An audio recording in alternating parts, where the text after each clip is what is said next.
வணக்கம் நண்பர்களே, வானவில் நாராஜ் யூடியூப் சேனலுக்கு உங்களை வரவேற்கிறேன். ஒரு நீண்ட இடைவெளிக்கு பிறகு உங்களை சந்திக்கிறதுல ரொம்ப மகிழ்ச்சி அடைகிறேன்.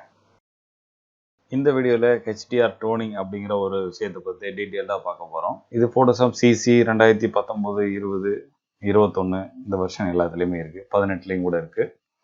இப்போ நம்ம இங்கே சில சாம்பிள் இமேஜஸ் நான் இங்கே ஓப்பன் பண்ணி வச்சுருக்கேன்.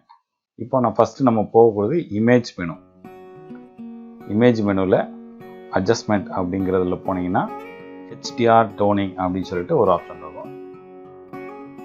HDR டோனிங் எனேபிள் பண்ண உடனே பிஃபோர் அண்ட் ஆஃப்டர் இதை ஆஃப் பண்ணி நான் ஆன் பண்ணி காமிக்கிறேன்.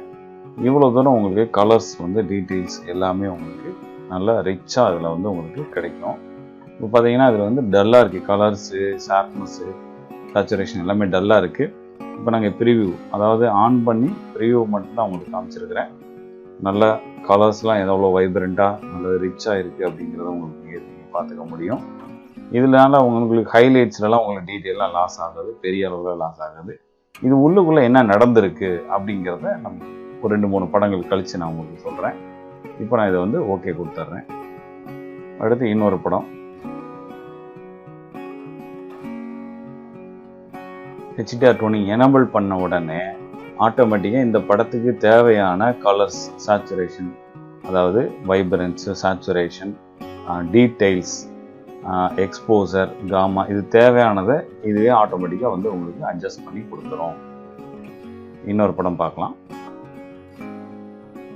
ப்ரிவியூ ஆஃப் பண்ணி ஆன் பண்ணி காமிக்கிறேன். இது லைட்டிங், ஹைலைட்ஸ், ஷேடோஸ்லாம் ரொம்ப சாஃப்டாக இருக்குது.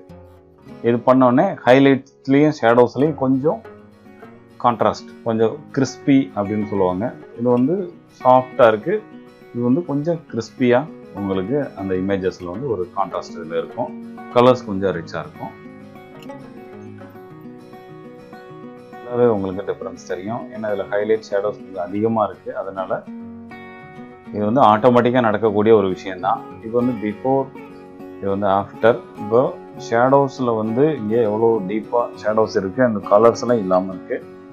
இப்போ நம்ம ப்ரிவியூ எனேபிள் பண்ணதுக்கப்புறம் பார்த்தீங்கன்னா இங்கே ஷேடோஸ் இன்க்ரீஸ் ஆகிருக்கு. அட் த சேம் டைம் கலரும் கொஞ்சம் ரிச்சாக இருக்குது. எல்லாம் இந்த எட்ஜஸ் க்ளோ அப்படின்னு சொல்லுவாங்க. இந்த எட்ஜஸ் க்ளோ அப்படிங்கிறது ஆட்டோமேட்டிக்காகவே இந்த படத்துக்கு தேவையான எவ்வளோ வேல்யூ வேணுமோ அது இங்கே நமக்கு அது இங்கே இந்த ஃபோட்டோஷாப்பில் டீஃபால்ட்டாகவே அதுவே எடுத்துக்கும். இப்போ இது கம்மி பண்ண உங்களுக்கு சப்ஜெக்ட் லைட்டிங் ஏரியாவில் கொஞ்சம் ஃப்ளாட்டாக இருக்கும். இது கொஞ்சம் அதிகமாக்கும் போது என்னென்னா சப்ஜெக்டோட லைட்டிங் ஏரியாவில் கொஞ்சம் பிரைட்னஸ் ஜாஸ்தியாக இருக்கும். அதாவது ஹைலைட்ஸ்க்கும் மிட்டோனுக்கும் ஷேடோவுக்கும் உள்ள ஒரு டிஃப்ரென்ஸ் இங்கே தெரியும். இது அதோட ஸ்ட்ரென்த்து. டோன் அண்டு டீட்டெயில்ஸ்ன்றது இதில் காமா அப்படிங்கிறது, எக்ஸ்போசர் அப்படிங்கிறது, டீட்டெயில் அப்படிங்கிறது 3 வேல்யூ இருக்கும். 3மே டிஃபால்ட்டாக இங்கே அதுவே எடுத்துக்கும். இந்த காமாங்கிறத குறைச்சிங்க அப்படின்னா ஹைலைட்ஸ்லலாம் டீட்டெயில் வாஷ் அவுட் ஆகிடும். இது நம்ம மேனுவலாக நம்ம செய்யணும்னு அவசியம் இல்லை. இப்போ பார்த்தீங்கன்னா காமா குறைக்கும் போது உங்களுக்கு இந்த ஹைலைட்ஸில் டீட்டெயில் லாஸ் ஆகிடுச்சு. இதுவே காமா கூட்டும்போது பார்த்தீங்கன்னா அதுக்கு ஆல்டர்னேட்டிவாக வேலை செய்யும். டீட்டெயில்ஸ் கொண்டு வரும். ஹைலைட்ஸில் டீட்டெயில்ஸ் கொண்டு வரும். இது டிபெண்டிங் அப்பான் நம்மளுடைய தேவையை பொறுத்தது. இப்போ ஒன்று கொடுத்தோம் அப்படின்னா நமக்கு தேவையான இந்த படத்துக்கு தேவையான HDR டோனிங்கிற பேனலே செலக்ட் பண்ணியிருக்கு. அதே மாதிரி எக்ஸ்போசருங்கிறது இந்த மொத்த படத்தோட பிரைட்னஸ் அண்டு டார்க்னஸ். இது இப்படி குறைச்சிங்க அப்படின்னா படமே ஃபுல்லாகவே டார்க் ஆகும். எக்ஸ்போசர் அப்படிங்கிறத கூட்டிங்கன்னா ஒரு படம் ஃபுல்லாகவே ஓவர் எக்ஸ்போஸ் ஆகிடும். இது டீஃபால்ட்டாக நம்ம கேமராவில் என்ன எக்ஸ்போசர் என்ன வேலை செய்யுமோ அதை இங்கேயும் செய்யும். ஸோ அதனால் அதையும் நம்ம இங்கே 0ல் இருக்குது. டீஃபால்ட்டாக தேவைன்னா நம்ம அட்ஜஸ்ட் பண்ணிக்கலாம். டீட்டெயில்ஸ் அப்படிங்கிறது பிக்சரோட ஷார்ப்னஸ் அப்படின்னு சொல்லலாம், நம்ம டெப்த்துன்னு சொல்லுவோம். இந்த டெப்த்து நீங்கள் குறைச்சிங்க அப்படின்னா, சப்போஸ் நீங்கள் குறைச்சிங்க மேனுவலாக நான் கம்மி பண்ணேன்னா உங்கள் பிக்சரில் ரொம்ப சாஃப்டாக இருக்கும், டூ மச் சாஃப்டாக இருக்கும். இதை நீங்கள் இன்க்ரீஸ் பண்ணும்போது பிக்சரில் ஷார்ப்னஸ் அதிகமாக இருக்கும். அதே சமயத்தில் கான்ட்ராஸ்ட்டு கூடிரும், டீட்டெயில்ஸ் எல்லாம் வாஷ் அவுட் ஆகிரும். ஸோ அதனால் இந்த படத்துக்கு என்ன தேவை அப்படிங்கிறத இந்த HDR டோனிங்கை டீஃபால்ட்டாகவே ஒரு 40 வேல்யூ செலக்ட் பண்ணியிருக்கு. பட் இருந்தாலும் இது என்ன நம்ம தெரிஞ்சுக்கணும். அட்வான்ஸ் அப்படிங்கிறதுல பார்த்தீங்கன்னா ஷேடோ, ஹைலைட்டு, வைப்ரன்ஸு, சாச்சுரேஷன் அப்படின்னு சொல்லிட்டு ஒரு 4 ஆப்ஷன் இருக்குது. இந்த 4ல் ஷேடோஸுங்கிறது நமக்கு தெரிஞ்சது தான். ஷேடோஸ் இன்க்ரீஸ் பண்ணும்போது ஷேடோஸ் ஓப்பன் ஆகும். ஷேடோஸ் கம்மி பண்ணிங்கன்னா இங்கே ஷேடோஸில் வந்து டீட்டெயில்ஸ் வந்து போயிடும். ஸோ இது வந்து டிஃபால்ட்டாக ஹைலைட் ஷேடோங்கிறது நிறைய இடத்துல ஃபோட்டோஷாப்பில் இருக்கக்கூடிய ஒரு விஷயம் தான். கேமரா ரா ஃபில்டர் இருக்கட்டும், இமேஜில் அட்ஜஸ்ட்மெண்ட்டில் இருக்குது.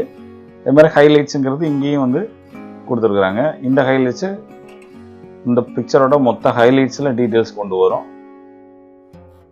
நீங்கள் வைப்ரன்ஸை வந்து அட்ஜஸ்ட் பண்ணும்போது அந்த பிரைமரி கலர் தான் முதல்ல வந்து சேச்சுரேஷன் ஆகும். ஸோ வைப்ரன்ஸோட முக்கியமான கேரக்டர் வந்து என்னன்னா, பிரைமரி கலர் மட்டும்தான் சேச்சுரேஷன் ஏறும். இந்த செகண்டரி ஸ்கின் கலரு மற்ற கலர்ஸ்லாம் வந்து அதிகமாக ஏறாது. அதனால தான் இது வந்து வைப்ரன்ஸை வந்து நீங்கள் எங்கேயுமே தைரியமாக அட்ஜஸ்ட் பண்ணலாம். ஒரு 20 இங்கே நான் மெயின்டைன் பண்ணுறேன். சேச்சுரேஷன் அப்படிங்கிறது என்னென்னா, மொத்த பிக்சரோட மொத்த கலர்ஸுமே வந்து உங்களுக்கு வந்து இன்க்ரீஸ் ஆகும் அப்படியே சடனாக. அதுதான் சேச்சுரேஷனோட வேல்யூ. சேச்சுரேஷன் வந்து கம்மி பண்ணும்போது மொத்த பிக்சரோட சேச்சுரேஷன் வந்து கம்மியாகும். ஸோ இதுதான் வந்து மேனுவலாக நம்ம செய்யக்கூடிய ஒரு விஷயம். இது இந்த பிக்சருக்கு தேவையான விஷயங்கள் அட்ஜஸ்ட்மெண்ட் பண்ணலாம். இதில் ஒரு பியூட்டி என்ன, கேமரா ராலையும் அடோப் ஃபோட்டோஷாப்பில் லைட் ரூம்லேயும் இந்த மாதிரி விஷயங்கள் நிறையவே அங்கே இருக்கும். இதில் வந்து மெயினாக அந்த HDR டோனிங்கில் வந்து என்னென்னா கண்ட்ரோல்ஸ் வந்து ரொம்ப அக்யூரேட்டாக இருக்கும். அதனால் ஒரு ஜேபெக் பிக்சருக்கு இது வந்து நமக்கு ஒரு அருமையான ஒரு ஃபீச்சர் அப்படின்னு தான் சொல்லணும்.